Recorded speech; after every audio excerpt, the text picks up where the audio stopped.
నమస్కారం. రుద్రా న్యూస్ కు స్వాగతం. కరీంనగర్ జిల్లా చిగురుమామిడి మండల కేంద్రంలో ఎస్ఐ బండి రాజేష్ ఆధ్వర్యంలో పార్లమెంటు ఎన్నికల దృష్ట్యా కేంద్ర పోలీస్ బలగాలచే చిగురుమామిడి కేంద్రంలో ప్రధాన వీధుల గుండా పెద్ద ఎత్తున కవాతు నిర్వహించారు.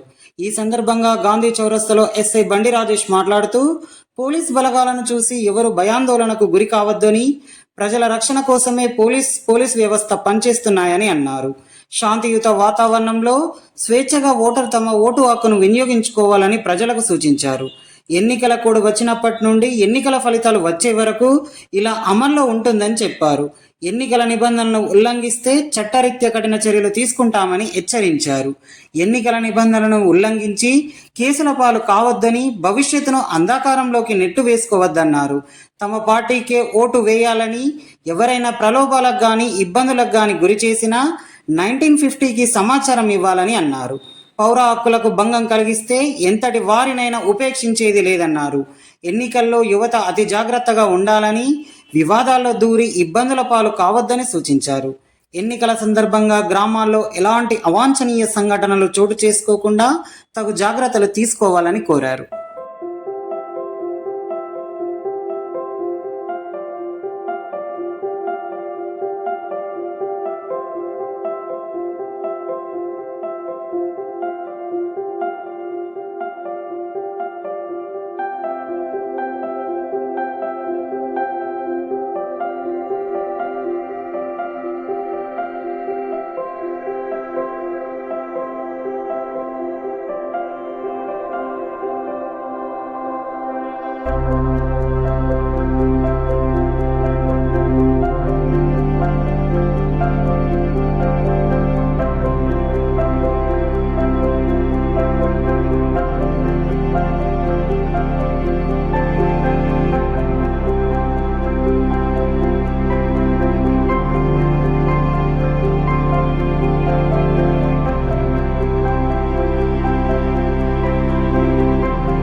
అమల్లో ఉంటుంది కాబట్టి మీరు ఎట్టి పరిస్థితులలో ఎవరు అవకాశం లేదు. ఎలక్షన్ టైంలో అయినా కేసులలో ఏముంటుందంటే దాదాపు ఒకసారి కేసు అయితే 5 నుంచి 10 నెలలు తిరగాల్సి ఉంటుంది. మనం ఆ ఒక్కరోజు జాగ్రత్త ఉంటే మేము లాస్ట్ టైం అసెంబ్లీ ఎలక్షన్స్లో మీరు గ్యాదర్ కావద్దు అని ఒక 10 సార్లు చెప్తాను. అయినా కానీ మీరు ఏంది ఓటేసి వెళ్ళిపోరు. వాడోడు వీడోడు ముచ్చట చెప్తా ఉంటే ఆడోడు ఈడోడు జమ అవుతూ ఉంటారు. మా వాళ్ళు మా టీం వాళ్ళు ఏం చేస్తారు, కొంతమంది మీద గీనే ఉన్నది చిగురుమాడి మండల కేంద్రంలో ఉన్నది పోలీస్ స్టేషన్లో. దీనికి వచ్చేందుకు కూడా మీకు వాళ్ళు ఒకళ్ళు వీళ్ళు ఒకళ్ళు పైరా వీళ్ళు ఉంటేనే వస్తాం, లేకపోతే పలానా పెద్ద మనిషి ఉంటేనే వస్తాం అనేది బంద్ చేసుకోరు. మీది ప్రాబ్లం జెన్యూన్ అయినప్పుడు ఖచ్చితంగా డైరెక్టర్ రావాలి, సార్ ఇది అని చెప్పుకోవాలి. దళారులను కానీ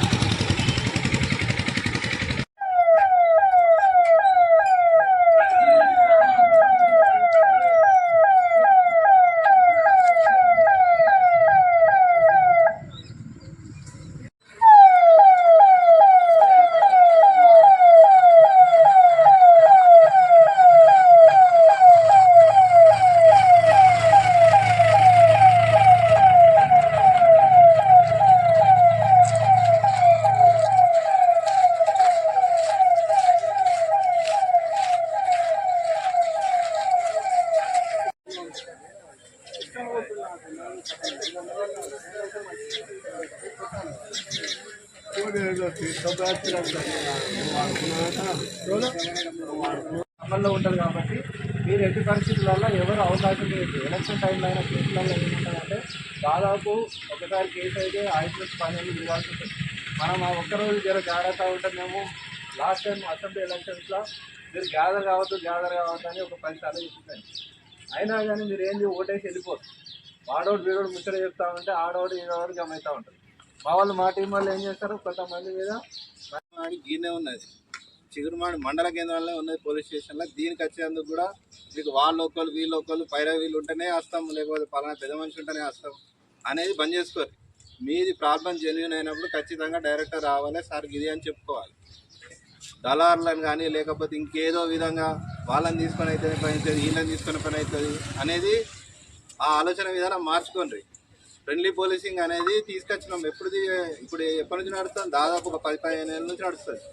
10-15 ఏళ్ళల్లో ఒక్కొక్కరికి అన్యాయం చేయడం కానీ లేకపోతే వన్ సైడ్ చేయడం కానీ లేదు. ఏంది అనంటే కొన్ని ఏంటంటే కొంతమంది తప్పు చేసిన వాళ్ళ మీద మేము రప్పు ఉండొచ్చు, కానీ తప్పు చేసిన మీరు రప్పు ఉండకపోతే కుదరదు.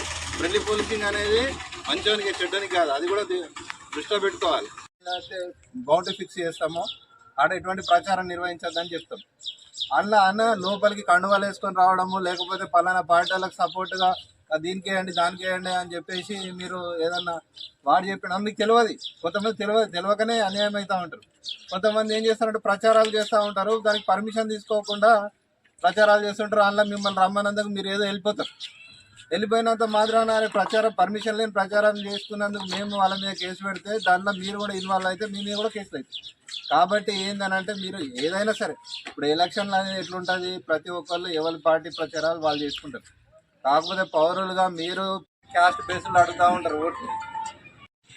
ఎట్లయితే 100కి చేస్తారో ఎలక్షన్ టైంలో ఎలక్షన్కి సంబంధించి ఏదైనా మిమ్మల్ని ప్రలోభాలకు గురి చేసినట్టయితే లేకపోతే పర్మిషన్ లేకుండా ఏదైనా జరిగినట్టయితే దాన్ని మీరు 1950 1950 ఎలక్షన్ టోల్ ఫ్రీ నెంబర్ దానికి కాల్ చేసి చెప్పచ్చు.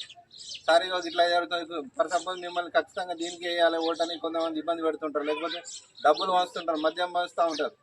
మీ నోటీస్లకు ఏది వచ్చినా కానీ 100కి కానీ లేకపోతే 1950 దానికి సమాచారం ఇస్తే మేము ఖచ్చితంగా ఇప్పుడు ఎలక్షన్ టీమ్స్ అంటే ఇప్పుడు ఎలక్షన్ కోడ్ ఉన్న అమల్లో ఉన్నప్పుడు ఎలక్షన్ టీమ్స్ ఎంసీసీ అని ఎఫ్ఎస్టీ అని చాలా రకాల టీములు తిరుగుతూ ఉంటాయి. మీకు తెలియదు అవి అన్నీ పనిచేస్తుంటాయి అని. కానీ మీరు తెలుసుకోవాల్సింది ఏంది, ఎలక్షన్ టైంలో మనము ఎటువంటి ఇబ్బందులు లేకుండా ఎలక్షన్ జరిగేందుకు ప్రశాంతంగా మనకు కొన్ని బాధ్యతలు ఉంటాయి. ఒక పౌరునిగా మీకు కొన్ని హక్కులు ఉంటాయి కదా. ప్రతి ఒక్కరు బాధ్యతలు పక్కకు పెడతారు, మాకేం కావాలని కొట్లాడతారు తప్ప ఎలక్షన్ కావాలి, ఎలక్షన్ పీస్ఫుల్ కావాలి. ప్రతి ఒక్కళ్ళు మనం మళ్ళీ ఓటింగ్లో పార్టిసిపేట్ చేసి మనకు నచ్చిన నాయకుని ఎన్నుకోవాలని ఆలోచించరు. వాడు చెప్పిండనో వీడు చెప్పిండనో ఇంకేదో విధంగా ప్రలోభాలకు గురయ్యి అనవసరంగా ఓటు హక్కును దుర్వినియోగం చేసుకోవద్దు. ఇంకోటి ఏంది అని అంటే చాలా రకాల ఉంటాయి. ఇప్పుడు మీకు తెలియంది ఏంది అని అంటే ఎలక్షన్ టైంలో ఒకసారి కేసు అయింది అనుకో, ఎట్లయితుంది కేసు? ఎలక్షన్ రోజు స్టాఫ్ ఉన్నారు అంటే ఇప్పుడు మోడల్ కోడ్ ఆఫ్ కండక్ట్ అని ఉంటుంది. మనకి ఎప్పుడైతే ఎలక్షన్ నోటిఫికేషన్ వచ్చినప్పటి నుంచి మన ఎలక్షన్స్ అయిపోయి మళ్ళీ రిజల్ట్ వచ్చేంత వరకు ఆ మోడల్ కోడ్ ఆఫ్ కండక్ట్ అంటే ఎన్నికల ప్రవర్తన నియమావళి అనేది అమల్లోకి వస్తుంది. ఇప్పుడు గవర్నమెంట్ అనేది ఓన్లీ ఇప్పుడు మన ఎలక్షన్ కమిషన్ అని ఉంటుంది కదా, ఎలక్షన్ కమిషన్ కిందనే పనిచేయాల్సి ఉంటుంది ప్రతి ఒక్కళ్ళ గవర్నమెంట్ ఉద్యోగి పని ఏంది? ఎలక్షన్ కమిషన్ ఏదైతే ఇప్పుడు కాంగ్రెస్ కావచ్చు, బీఆర్ఎస్ కావచ్చు, బీజేపీ కావచ్చు, పార్టీలతో సంబంధం లేకుండా ఓటు వేసే ప్రతి వ్యక్తికి ఓటు స్వచ్ఛందంగా అంటే నిర్భయంగా నిష్పక్షపాతంగా వేసుకునేందుకు మేము అందరం అవకాశాలు కల్పించాలంటే ఏమవుతుంది? ఊర్లలో కొంతమంది మద్యం ద్వారానో లేకపోతే కొంతమంది డబ్బుల ద్వారానో లేకపోతే కులం ద్వారానో ఇంకా వేరే విధంగా ప్రభావం చూపెడతా ఉంటారు. ఆ ప్రభావం మీ మీద గురి కావద్దు. మేము అందరం మీకున్నాము, మీకు ఇష్టమైన వాళ్ళకు ఓటు వేసుకోవచ్చు. కాకపోతే ఏంటంటే ఓటు హక్కును మీరు వాడుకోవాలి.